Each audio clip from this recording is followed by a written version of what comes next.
आज मदनी मस्जिद हाटा में जो है कार्रवाई हुई है, जो कि मुस्लिम लोग कह रहे हैं कि ये जो कार्रवाई हुई है कहीं ना कहीं एक द्वेष की भावना से हुई है। और जो है कि देखिए आरोप लगा रहे हैं नहीं, उन्हीं की नहीं गिरी है, उस गरीब का भी गिर रहा है, उस अमीर का भी गिर रहा है जो सरकारी संपत्ति पे कब्जा किया करके बनाया है। लेकिन लोग ये आरोप लगा रहे हैं कि कुछ हिस्से जो है उसके वैध थे और कुछ अवैध थे। नहीं, जो अवैध है उसको, जो अवैध है उसी को गिराया जा रहा है, उनकी पूरी प्रॉपर्टी नहीं गिराई जा रही है। आज जो ये सुहेलदेव भारतीय समाज पार्टी की तरफ से कार्यक्रम का आयोजन किया गया, इसके माध्यम से आप लोगों को क्या संदेश देना चाहते हैं? देखिए, आज राजभर महाराजा सुहेलदेव जी की 1016वीं जयंती के अवसर पर हम जगह जगह कार्यक्रम करते हैं, लोगों को शिक्षा के प्रति जागरूक करते हैं, स्वास्थ्य के प्रति, सामाजिक परिवर्तन, भाईचारे के माध्यम से लोगों को संगठित करके प्रदेश और देश के विकास की मुख्य धारा में इनको ले जाना चाहते हैं।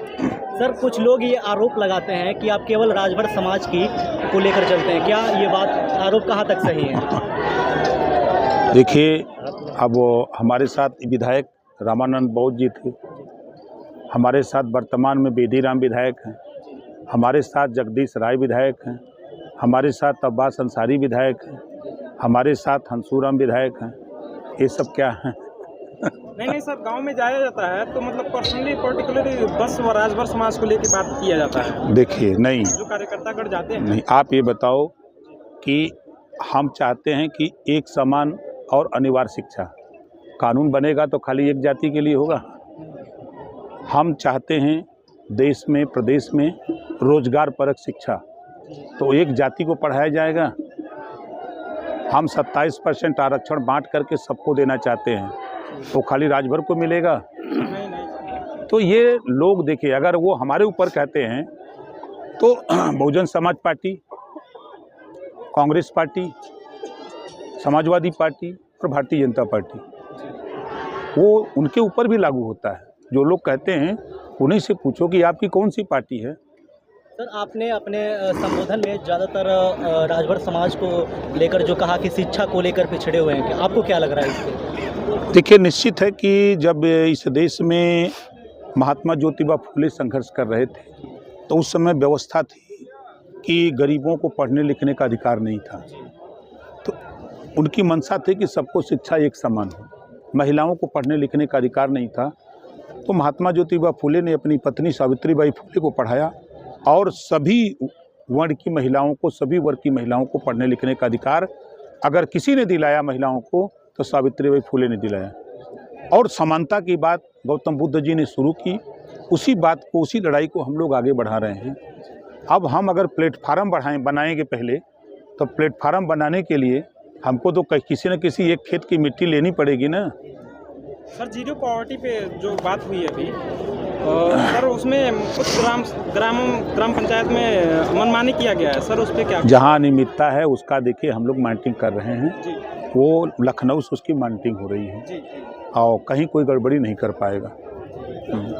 मिल्कीपुर हार के बाद हमेशा चर्चा में रहते हैं, ऐसा माना जाता है कि सरकार पे दबाव बनाने के लिए यह आपका हमेशा योजना बनी रहती है, क्या मामला है? हम 24 घंटा चुनाव की तैयारी में रहते हैं। मिल्कीपुर हार के बाद सपा प्रमुख अखिलेश यादव कह रहे हैं अब और हम मजबूत होंगे, क्या कहें? वो सही कह रहे हैं कि जब 4 बार की सरकार थी, सबको लेके चले होते तो आज ये दुर्गति नहीं होती, क्योंकि जब 27% आरक्षण लागू हुआ है, सबके लिए हुआ है ना, जितने पिछड़े समाज के लोग हैं, जब सबको देने की बात आती है तब नहीं दिखाई देते हैं, वोट की बात तो करते हैं। आज इसी ज़िले में आप उठा के देखो, काय स्थिति है, नाई की, गोंड की, पाल की, प्रजापति की, बिंद की, वट मल्लाह की, गुप्ता चौरसिया की उठा के देखो, काय स्थिति है, जोल्हा दुनिया अंसारी, साईं दर्जी फकीर की। सर, ये सामाजिक का यही समानता है। आपकी सरकार जो है लगातार कहती है सबका साथ सबका विकास का नारा देती है।